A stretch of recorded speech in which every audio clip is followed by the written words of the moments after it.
Doutora Fernanda, para a gente começar, nós já vamos começar com o caso aqui da nossa região, né? Um caso que impactou muita gente aqui em Ponte Nova. Semana retrasada, no dia 30 de agosto, estava marcado aqui um show do cantor Zé Neto, da dupla, né? Zé Neto Cristiano aqui na nossa cidade. E na quinta-feira, né? A gente estava até aqui apresentando o podcast aqui, já ia começar o podcast, a esposa do Darlon virou e falou assim, não vai ter show mais não. Aí eu falei, por quê? Aí peguei a nota e vi, né, o cantor Zé Neto lá, que é o vocalista lá, o principal, a voz número 1 da dupla, foi diagnosticado lá com depressão e síndrome aguda do pânico. Exatamente. O que é isso? Vamos começar falando, o que é isso primeiro? Depressão, síndrome aguda do pânico. Como é que essas doenças acontecem com as pessoas? Então vamos lá, Toninho. O importante é a gente contextualizar, né? Contextualizar essa doença. Primeiro que eu falo que a depressão é a doença do século, né? Tá cometendo grande parte da população. Tenho certeza que cada um de nós conhece uma pessoa que está passando por algo parecido, está passando por esse quadro depressivo. Mas vamos lá. O que é depressão? Depressão é um transtorno do humor. Depressão é uma doença, né? E doenças na psiquiatria a gente divide em algumas síndromes e a depressão ela tá dentro do transtorno do humor. E o que ela acarreta? Ela acarreta alterações neuroquímicas, alterações em neurotransmissores. Então, a gente fala que é um desbalanço de neurotransmissor. Serotonina, noradrenalina, dopamina, tenho certeza que todos nós já escutamos falar sobre. Né? Então, tem um desbalanço neuroquímico, mais para frente eu vou falar também que é multissistêmico. Sabemos já que não é só questão cerebral, tem questão intestinal, tem questão de todo o corpo. E esse desbalanço desses neurotransmissores, eles vão trazer para nós todos os efeitos que vemos em uma depressão. E é enganoso a gente pensar que depressão é só tristeza, sabe? Tanto é que eu escutei muita gente falando assim, será que ele tá com depressão mesmo? Tava aí fazendo show, tava aí rindo, tava feliz. Mas depressão não é só tristeza. Claro que tem muitos que configuram com tristeza, mas depressão também é quando você diminui o prazer pela vida. Então, aquela pessoa que chega no consultório e fala, nossa, doutor, eu não estou sentindo tanto prazer na vida, eu não estou sentindo tanta felicidade, eu saio com a minha família, eu não consigo ver prazer, eu não consigo ver felicidade. Então, na depressão, a gente precisa de ter ou tristeza ou essa diminuição do prazer, essa diminuição do ânimo. E junto com isso, a gente também tem outras configurações, que é uma alteração do sono. Então, pode ser aquela pessoa que dorme demais, passa o dia todo dormindo, ou pode ser, então, aquela pessoa que está muito alerta, né? Uma pessoa mais agitada. A gente tem alteração também na configuração da fome. Então, pode ser tanto uma pessoa com uma compulsão alimentar, que come demais, come por emoção, né? Então, aquela pessoa que devora vários pratos de comida sem a fome física, mas a fome emocional. Ou pode ser aquela pessoa com diminuição do apetite também. Aquela pessoa que não quer comer, é aquela pessoa que não está sentindo mesmo a fome. Tem alteração também da psicomotricidade, como eu já falei, a pessoa muito agitada ou pouco agitada. Então, quando você vê esse tipo de alteração, por mais de 2 semanas, em várias esferas da sua vida, seja no trabalho, seja em casa, seja com os amigos, se você tem esse sentimento, se você tem essas alterações, pode ser que está na hora de buscar um psiquiatra, pode ser que você esteja entrando num quadro depressivo.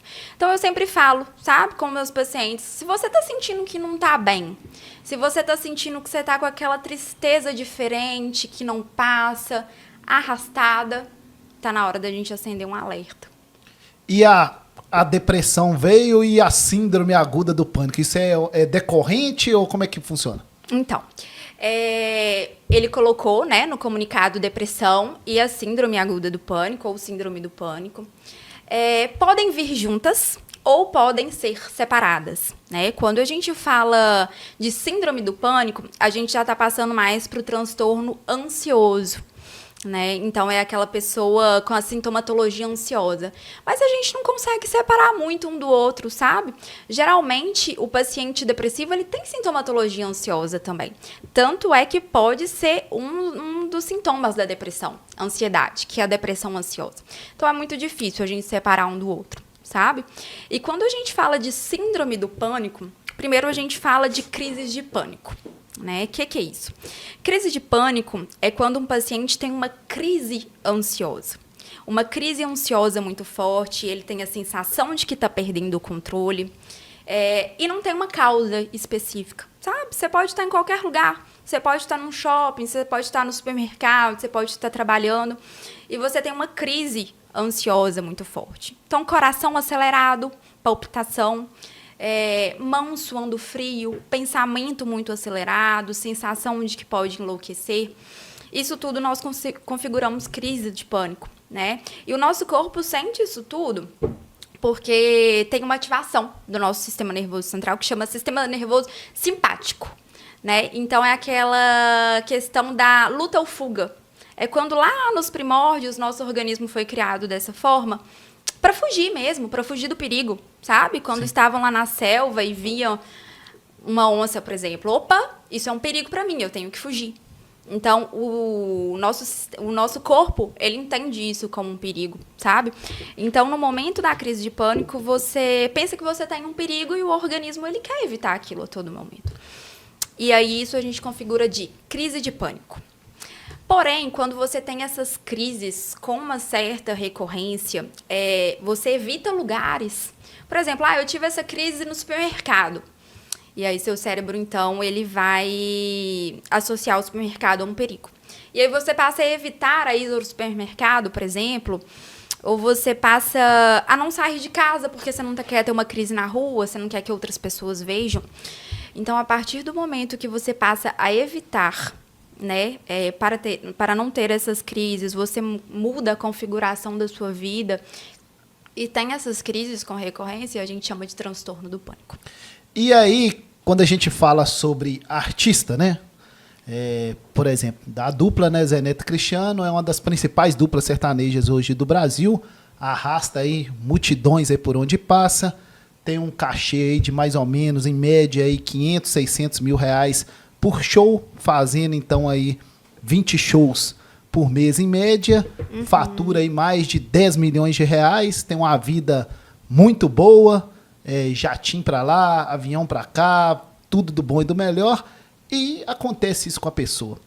Por que qualquer pessoa ela pode ter essas doenças, doutora? Então, esse comunicado veio para nos mostrar que não tem raça, não tem situação social, não tem sexo, a depressão ela não escolhe, né?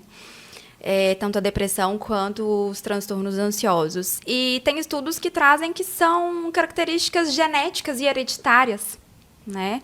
Tem um fator hereditário muito forte. Tem estudos que apontam que qualquer um de nós podemos ter de 16% a 20% de chances de ter depressão. Então, qualquer um de nós temos uma porcentagem de desenvolver depressão.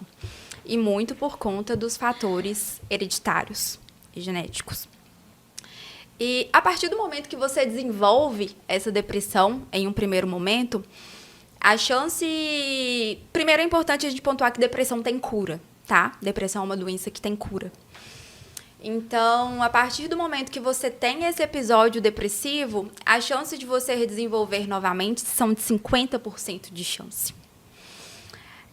Então, busca tratamento, tem a recuperação e a chance de desenvolver novamente são 70%. Né? Então, depressão é uma doença, tem cura, mas é importante tratar. E aí, voltando na sua pergunta, que você fala o porquê, né? Não tem muito o porquê. Tem a questão hereditária, genética e tem os gatilhos, né? Seja um fator estressor, que a gente pressupõe que no caso dele possa ser isto, né? O estresse do trabalho, o estresse da noite, alteração no sono, né? Sabemos que artistas passam grande parte mudando realmente o ciclo do sono. Alimentação também, que está bastante associado. Então, a gente junta isso tudo, né? O fator hereditário junto com os fatores estressores, que no caso dele pode ser a questão da alteração do sono, alimentação, entre outras questões. Ainda falando, quer falar alguma coisa, ô Mônica? Eu ia perguntar Pode ficar à vontade. exatamente sobre os gatilhos, que foi o que ela já trouxe. Você acredita que o ambiente também ele pode contribuir? Por exemplo, a pessoa está numa situação que ela não gostaria de estar, talvez num cenário de vida, Por mais que ela seja rica, Sim. né? Uma situação que ela talvez não saiba sair. Isso pode ser um gatilho para depressão ou você acredita que não está associado? Sim, com certeza. O ambiente a que a pessoa está inserida, né? A situação social a que ela está inserida, o trabalho, né? Você sabe bem em que ela está inserida, é um fator muito importante como gatilho para ela. É porque tem muita gente que acredita que, igual o Toninho falou, né? Se você tiver uma vida boa, se você puder comprar tudo, aí a pessoa vira, mas fulano tem tudo, por que tá deprimido? Né? Tem isso, né? Então, é uma situação complicada. E outro detalhe é o seguinte, né? Porque todo mundo, né, trabalha, né, para chegar, né, para ter uma vida estável, né, que tem condição, né, de ter uma família, ter uma vida estável, né? E quando a pessoa chega, porque isso não é o primeiro artista que aconteceu. Nós temos lá o Wesley Safadão também, que diminuiu a agenda. O Gustavo Lima agora já divulgou, ano que vem eu vou fazer 50 shows só. Então não é o primeiro. E foram artistas que começaram lá de baixo, lá começaram pequeno e tornaram sucesso. E na hora que chega no sucesso, acontece isso. Exatamente. Passou a vida toda buscando, né, trilhando esse sucesso. E quando você acredita que você chegou lá, você vê que realmente não é a chave para tudo. Né? Então, acredito que é um fator muito importante. E ainda falando sobre a artista, a Simone Mendes, né, que tinha dupla lá com a irmã e hoje está fazendo muito sucesso aí, né, cantando solo. Ela concedeu uma entrevista lá e disse, né, que o artista vive uma prisão sem grade. Né, porque viaja para um lugar, é hotel, aí fica lá o produtor cercando a pessoa, não pode tirar foto, não pode fazer isso agora não, e não sei o quê. Exatamente. É uma prisão sem grade. Como é que você vê, né, essa questão dessas doenças nesse tipo de público? Qual que é a sua visão sobre isso? Então, como nós pontuamos anteriormente, essa vida que os artistas levam, né, da alteração do sono, realmente, eles não têm horário para o sono. Né? Vocês podem ver que eles estão dormindo durante o dia, durante a noite acordado. Então, essa alteração do sono é algo muito importante, realmente, para esse fator preditor dos sintomas depressivos e ansiosos. Alimentação, né? Acredito que seja uma alimentação muitas vezes desequilibrada. A questão da fama também é algo que impacta muito, né? O tempo todo alterando a privacidade, muda a configuração da vida como um todo, muito afastado da família, muito afastado do dia a dia dos filhos. Isso tudo configura. Mas junto também ao fator hereditário que a gente não pode negligenciar. Como eu disse, são de 16% a 20% de desenvolver depressão. Então, não serão todos. Precisa ter um fator predisponente. E aí, então, tem que tomar cuidado e fazer a prevenção certa, né, doutora? Tomar cuidado, fazer atividade física, comer bem, dormir bem.